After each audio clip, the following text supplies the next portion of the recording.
Hi, greetings everyone. We're going to talk a little bit about world leaders, what's on the horizon, some stage setting for the one world beast system, and just in general kind of take a look at who it is that is really the power and influence behind the things that happen.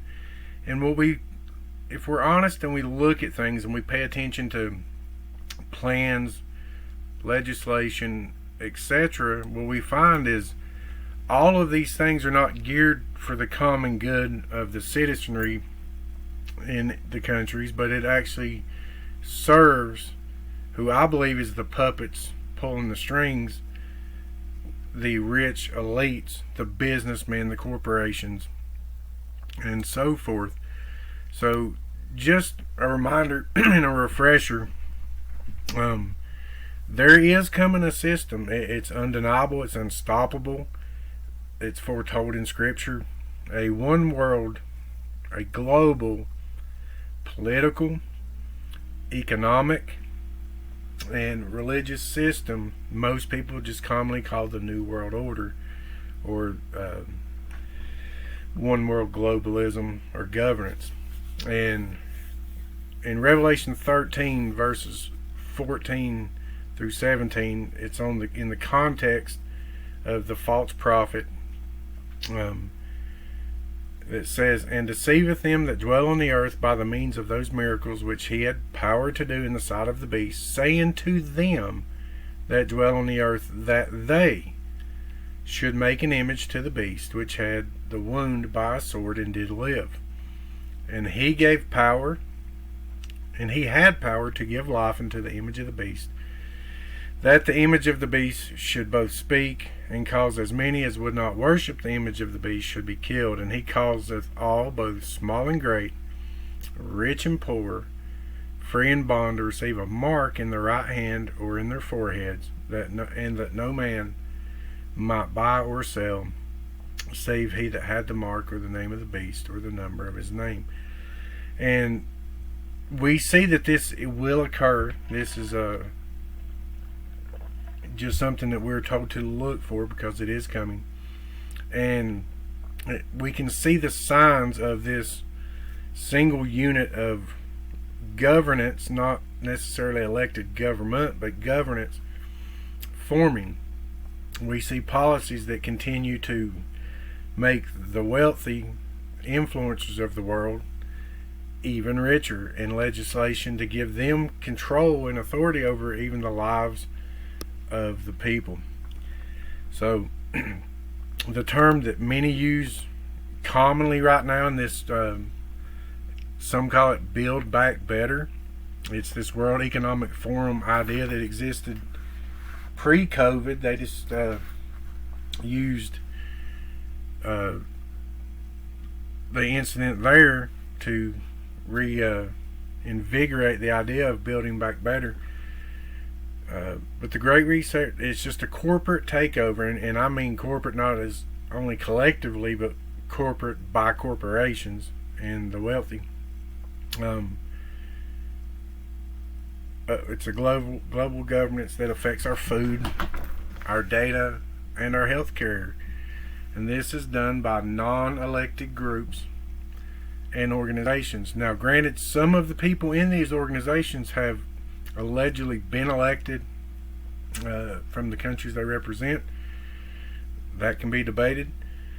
But regardless, the legislation that they're proposing, this is a giant think tank type arrangement, such as the World Economic Forum, for instance, who has this master plan in which they want to just completely tear down everything, redistribute wealth, and become the admittedly openly the ones that control things, who are looking out for the well-being of others. And pretty much they want this on a global scale. These people were not elected by you. You did not elect anybody in the WEF as far as in that membership. We'll look at some of those, and you might be surprised at just some of the people that have mild or deep connection to the World Economic Forum. Klaus Schwab and the like of those people the Davos men and women who themselves call themselves elite and just happily fly with their jets over to Davos to tell everybody else to get a bicycle and eat bugs while they eat their steak, bring in their prostitutes, and burn more jet fuel on a trip there and back than you would probably spend in gasoline your vehicle in your lifetime.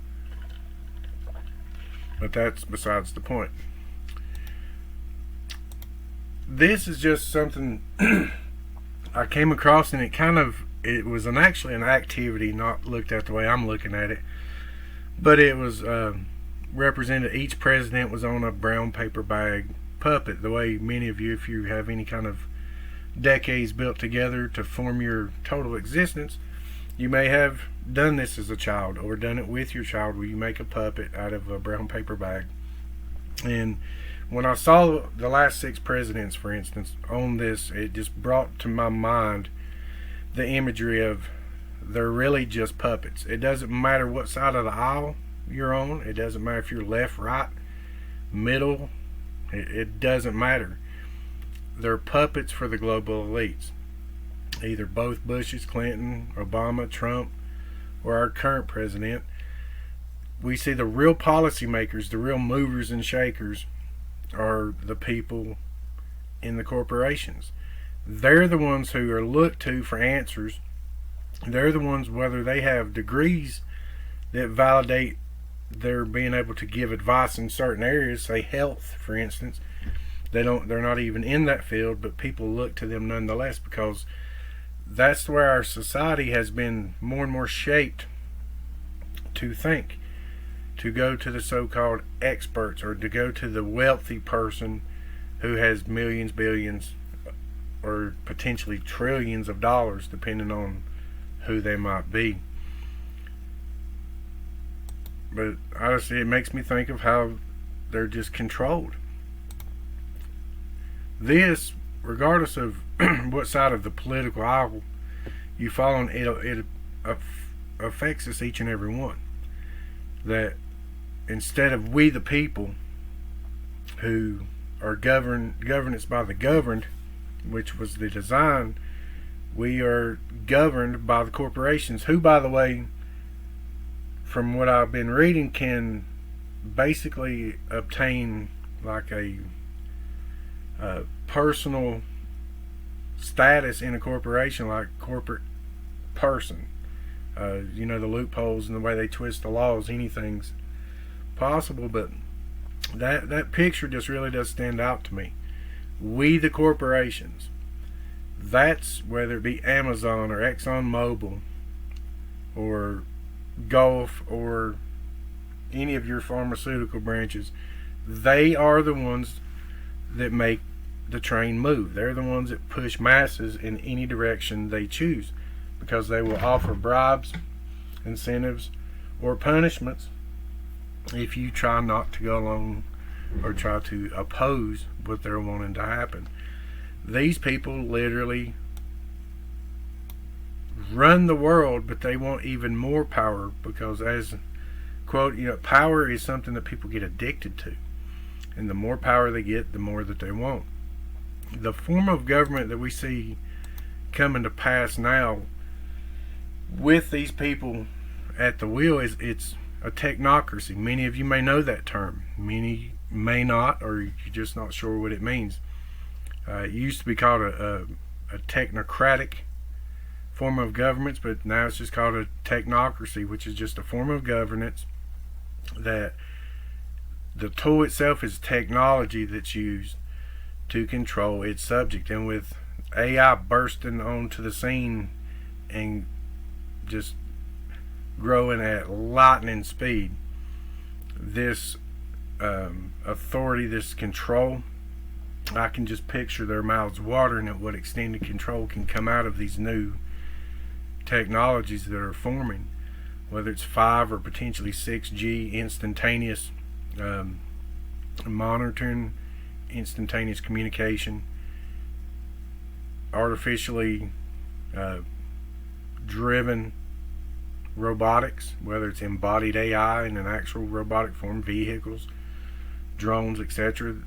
This would has the potential to give insane amount of authority to help bring in this one world government, and the things in Scripture that used to not really stand out, or even maybe you didn't think it was possible, like everyone in the world seeing the witnesses of Revelation.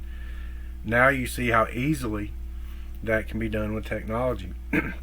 And in line with that, Revelation 17 and 18, some chapters I've just really been kind of bouncing back and forth with, because Revelation 18 to me just stands out in the fact that this focus on the merchants and the destruction of Babylon, this woeing, but they just get these four mentions, and the equivalent to a merchant there, or a tradesman, an emperos.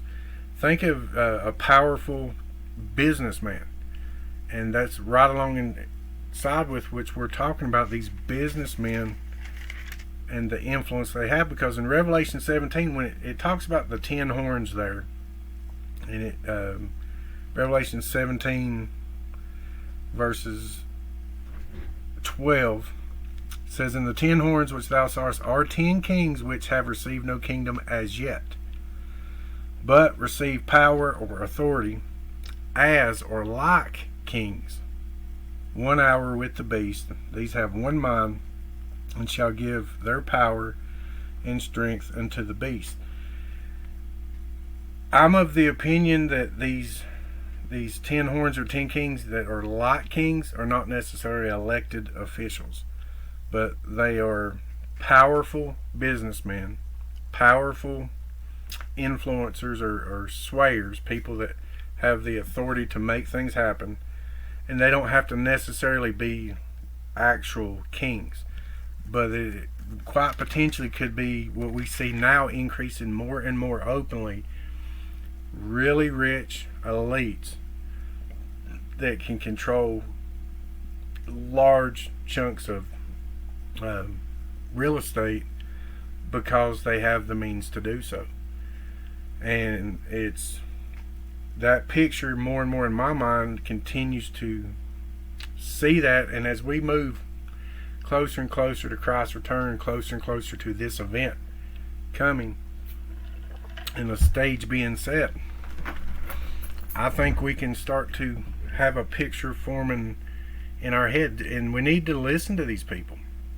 In a sense, we need to know what agendas that they're promoting, and understand whatever banner they're putting it under, it's not about that, it's about something else. So we need to try and figure out what it is that they are conspiring about. And the word conspiracy, the way people think of the word conspiracy, because the way it's had been made a pejorative term or a mocking term, conspiracy is a biblical word. Whether it's plotteth a vain thing, or where Joseph's brothers conspired against him that they were going to kill him. Evil men conspire all the time. A conspiracy is just a group of people talking together, forming a plan to do something wicked or evil or nefarious. That's it. And it happens daily. It's on the news daily. And these people are conspiring, and the World Economic Forum is a perfect example of this, because they fly over, they conspire together, they talk about what they want to do, and then they get their marching orders, and they come back to their respective locations, and then they try to implement those policies and make those changes, and always typically under the guise of doing something to help you or help the environment or something along that line. So I'm going to play you, we're going to walk through a little video collection, just some short little clips of different things. Many of you may have seen the WEF's proposal of 2030, how you will own nothing and be happy. That's not a conspiracy theory. That's a video they made and they released. You can still find it if you look for it. So let's take a little short clip of some of the things that they are desiring to happen by 2030. That's their goal. Other people look for a closer time frame of some of the things happening by 2025, but Agenda 2030 is a legitimate collection of agendas that these elites are pursuing. So we'll let the video play and then we'll talk a little bit about it.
Right, so you see from their own goals or dreams, you own nothing and you'll be happy because they'll own it.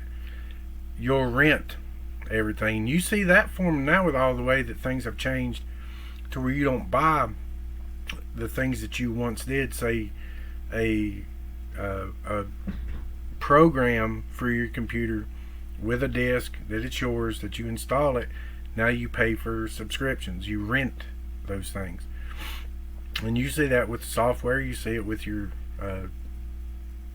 video streaming services all over the place. You just have this continuity of renting. You don't own it. They let you use it for a time as long as you continue to pay your rent, because they own it and their goal is to own everything. The goal of 2020 or 2030, excuse me, is just this one that keeps coming up. And as we're going to look at here in this World Economic Forum clip, even this drive of transhumanism has a just right around the corner goal line that they're pursuing. They may not reach it, they might, but it is definitely what they're reaching at. This is the CEO of Samsung talking about how they're going to incorporate this transhumanist idea, which is just a World Economic Forum staple topic, by integrating your cell phone into you. You won't carry a cell phone anymore. You'll be the phone. The phone will be part of you. So we'll let him speak. Have such a good digital twin that you'll be able to go into the metaverse, into a virtual reality world, turn a dial, pull a switch, feel around, and actually change it in the real plant? Absolutely. And this is not far off. I mean, the physical and the digital worlds, they will grow together, and the result is exactly what you just said. I wanted to ask when you all think we're going to move from this form factor to something that's on your face, glasses, and when computing's all on the edge. All right, 50 seconds. Who wants to answer quickly?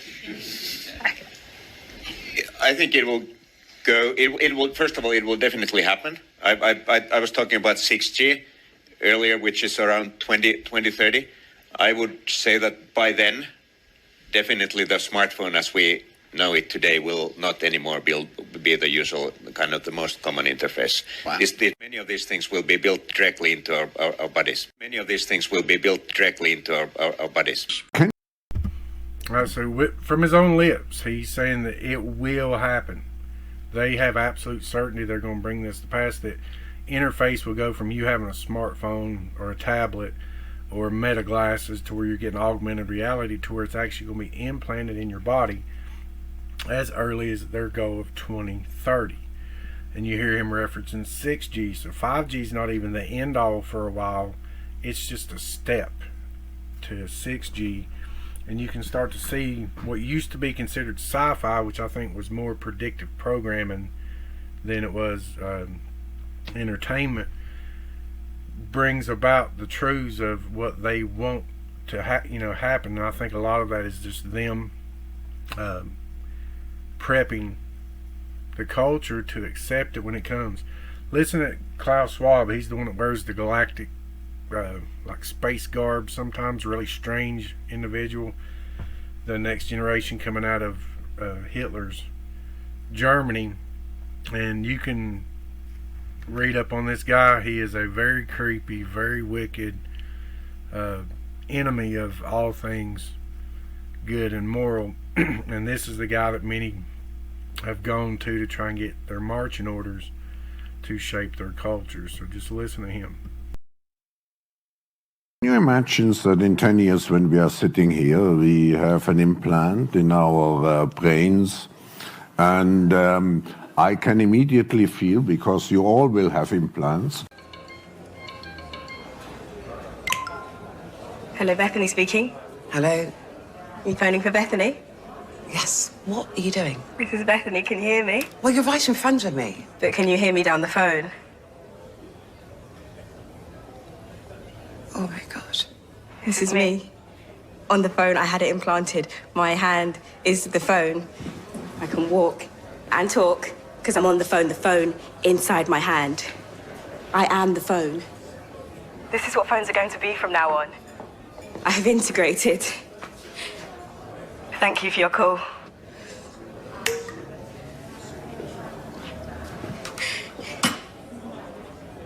Subdermal implants. They charge themselves with motion like a self-winding watch. And it's on the 22 network.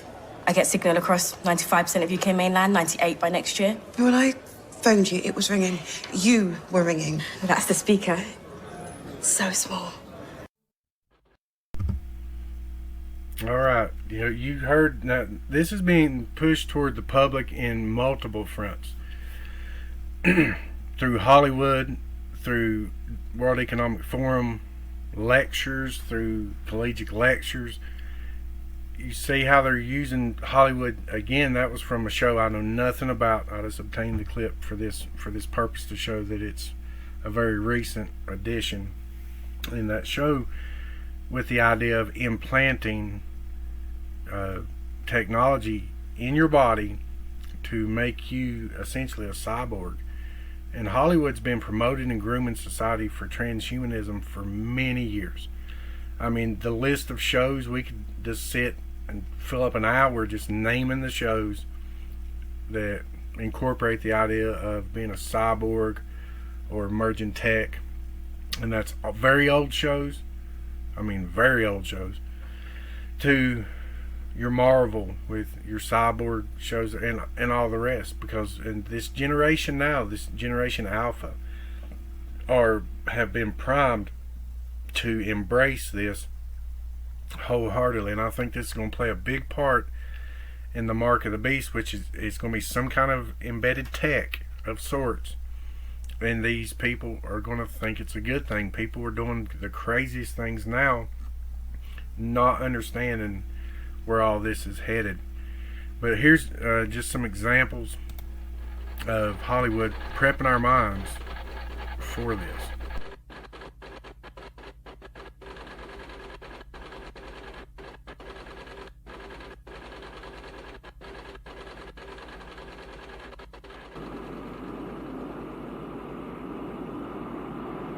One small step for man, one giant leap for man. Steve Austin, astronaut, a man barely alive.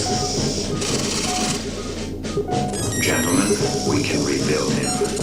We have the technology. We have the capability to make the world's first bionic man. Steve Austin will be that man. Better than he was before. Better, stronger, faster.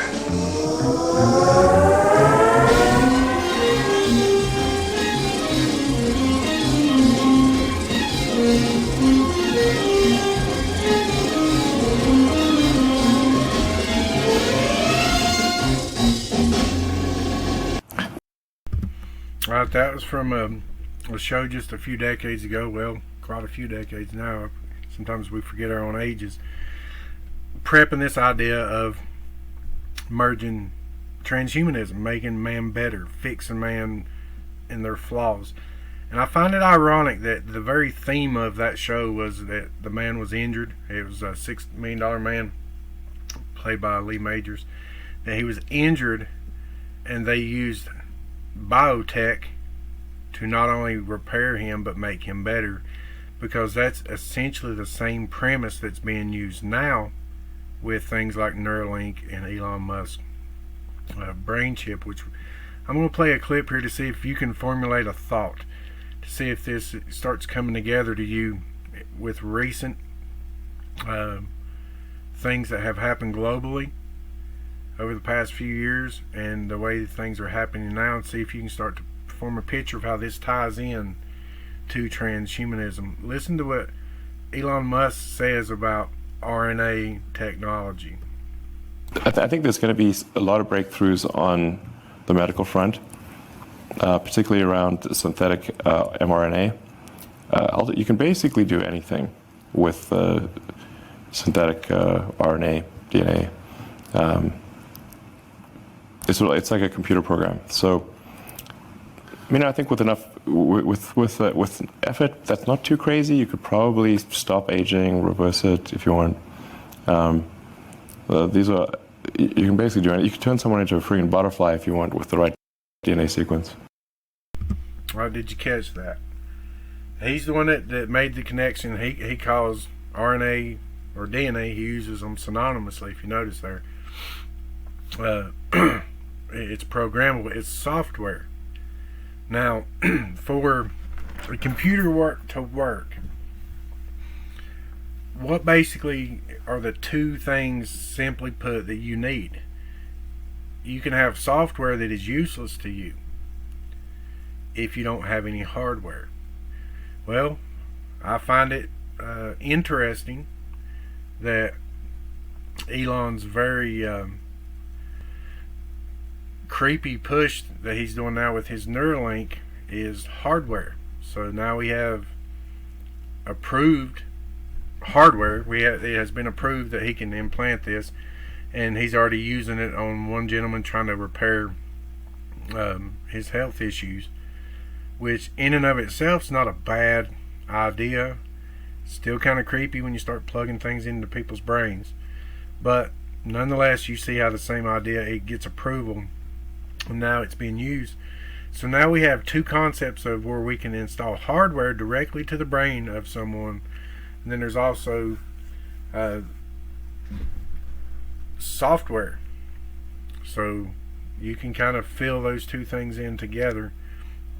But I'm going to talk to you a little bit more, and we'll move on from this and then talk to you about who are some of the people that really are like affiliated with the World Economic Forum.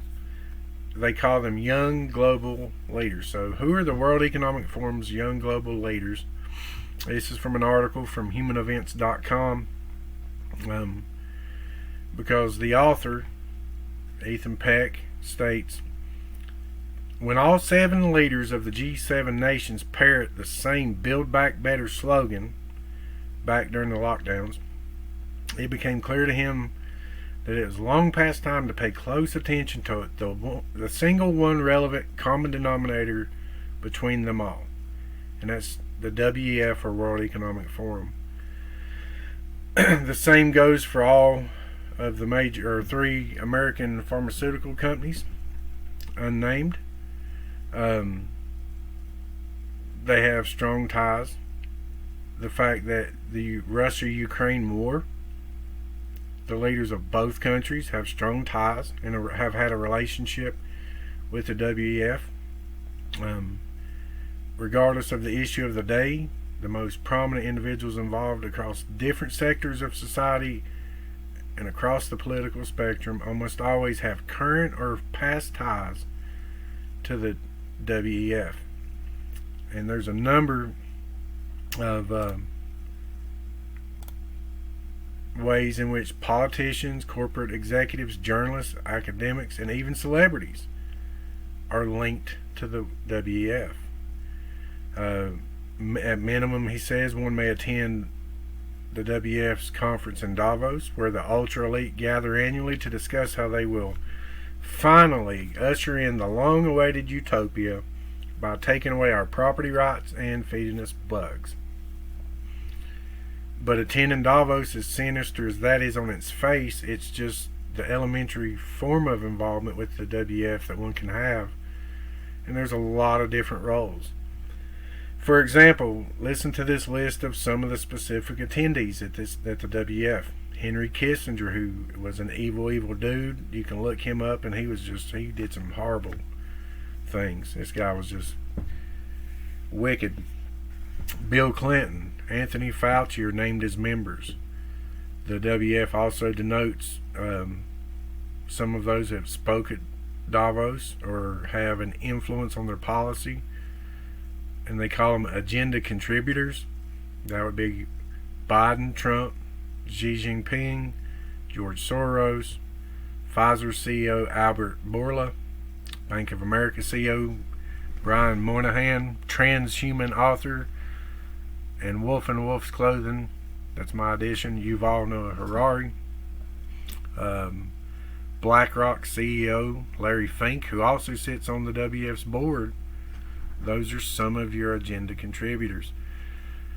But then they have these roles of young global leaders, or the YGL program, which is not just some fancy public conference like Davos, but rather a private instructional multi-year seminar.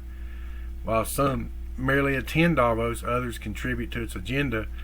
The YGL graduates are actually trained in the WEF worldview, and usually earlier in their careers, hence the name of the program. Listen to this list of some of the people who have powerful people who have participated in this program. Vladimir Putin, President of Russia. Justin Trudeau, leader of Canada. Emmanuel Macron, France. Angela Merkel. Business leaders like Bill Gates, Jeff Bezos, Mark Zuckerberg, Larry Page, Sergey Brin are all listed as YGL alumni completing this seminar.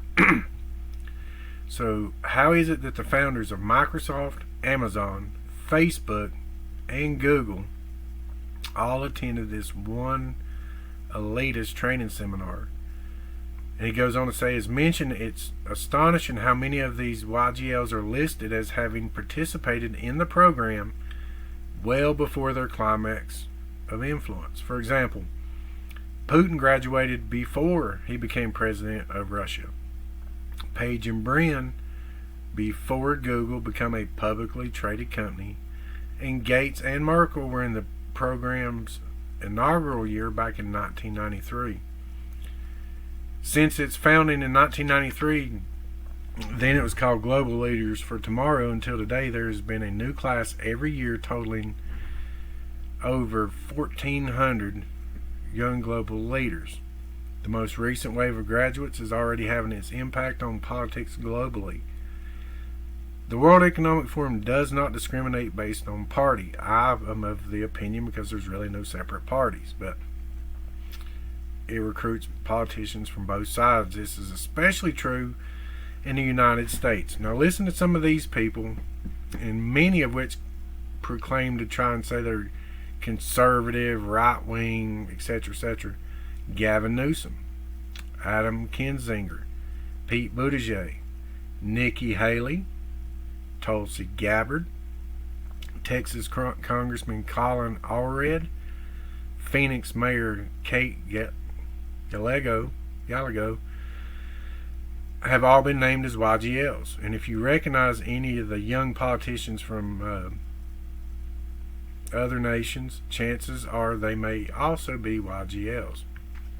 For example, speaking of Trudeau and Macron, or then the Prime Minister of New Zealand, Jacinda Ardern, Prime Minister of Finland, Sanna Marin, Prime Minister of Belgium, Alexander DeCroo, and former Prime Minister of Georgia, Mamuga Bakhtaraz, are all listed as YGLs. President of Ukraine, Zelensky, President of El Salvador, Bukele, and the Supreme Leader of North Korea, Kim Jong-un, are unspecified World Economic Forum members. The UK's newest Prime Minister is named as a YGL. He's still a World Economic Forum member, as well as former Prime Minister Boris Johnson and Tony Blair. So, unsurprisingly, the WF has this hands-on approach, and they have their hand in media. So, we understand the media is controlled, or you should by now. Listen at just a couple names you might recognize as far as media in the West is George Stephanopoulos, very famous so-called reporter, and the still active Anderson Cooper, a descendant of the very strange Vanderbilt group, another group of elites.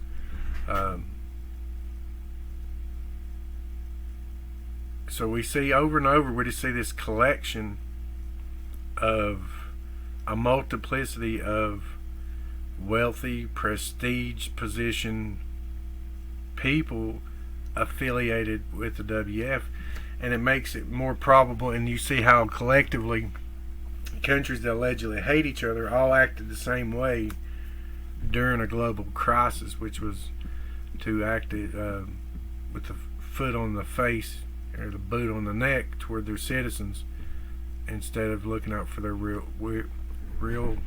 well-being. He goes on to say, even being born into powerful political families buys you a ticket to the YGL program, such as for people like Chelsea Clinton, Alexander Soros, Nathaniel Rothschild.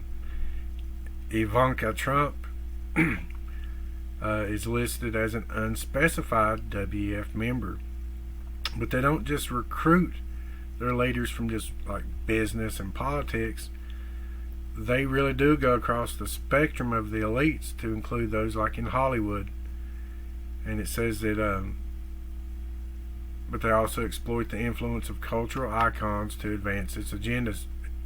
It's not a coincidence that Leonardo DiCaprio addressed the UN on climate change in 2014. He was listed as a part of the YGL program in 2008. Bono, universally recognized as a Mother Earth Gaia-worshipping activist, was named as part of the YGL program back in 1993. And the list just goes on and on and on. So they pick influencers from multiple groups. And when you see anybody connected to the WEF, you need to be distrustful, such as you see that Abbott in Texas has a slot on the WEF member site. You can look that up yourself, his bio on there. So these people come from all walks of life. They're unelected officials, and they're the ones that pull the strings, at least on the lower level. I think there's those behind them as well. How did they get everybody to be influenced one way or another? Some businessmen, some famous people, a lot of actors, a lot of performers, a lot of musicians help sway the masses for this group. They literally have their finger in pretty much everything. So I know that was a lot packed in a short time, but just wanted to give you some food for thought as you see this stage setting more and more. Don't just stare at your political theater. I think that's primarily what it is it's theater, while the real policies and things are happening elsewhere and being divvied out ultimately, regardless of who's sitting in what chair. Don't get totally distracted by that, and certainly do not put your hope in these politicians. Our hope is not in politicians. Our hope ought to be in the Lord Jesus Christ. If God sends us some decent politicians and they do some decent things, praise Jesus, and let's be grateful for it. But ultimately, do not put your hope in princes and people of this world. And look, just take time to pay attention and look at the fruit of something, and you might be able to trace back to the root of what the original thing is really about just by seeing the fruit that come out of it. And none of this was said to cause anxiety of any kind, but just maybe you've also seen these same things. Maybe you know this already. Maybe you know a lot more. More and more Christians need to wake up to the grand conspiracy that Satan is working with humans and with demons and spiritual weaponry to bring about a one world order that will be formed prior to the Antichrist taking control of it. It has to be put together, and start to see if you can make these connections of how this is forming. And just for the fact of having the knowledge and the peace of mind to know that the scripture predicted this, it's going to happen. It's going to play out just like it says, to include that when the time comes when the Antichrist and the people that have rejected Christ and so forth try to make war with the Lamb of God, that he will swiftly and promptly settle the matter once and for all. And so it's not that we have a spirit of fear, and regardless of where you fall on the end times spectrum. I think people divide themselves there when instead of just agreeing to disagree on that particular topic and finding the things that we can come together on, which is seeing the world be blanketed more and more under the sway of the wicked one and lying and wickedness, and try to do what we can with the Lord's help and provision and guidance to travel through our lives, our walk, the days ahead with Christ as our foundation. So I hope you found that in some way informative. Much of it might be review for you out there, but perhaps this is just give you something to think about. And as the world continues to get closer and closer to that, any view you have of the end times has to at least agree on this: the time of Christ's return is closer now than it's ever been, and it's only getting closer. So look up, think about Christ, think about how awesome it's going to be when you see him, when we see him, when he returns, and keep your hope in that expectation, because that's what's promised to everyone who has put their faith in Jesus Christ alone, who went to the cross in your place, paid your sin penalty, and rose from the dead, proving he has power over life, death, and the grave, and he's promised everlasting life and eternal forgiveness to all who simply trust in him for it as a totally free gift. So till next time, I want to say take care and God bless. Till next time.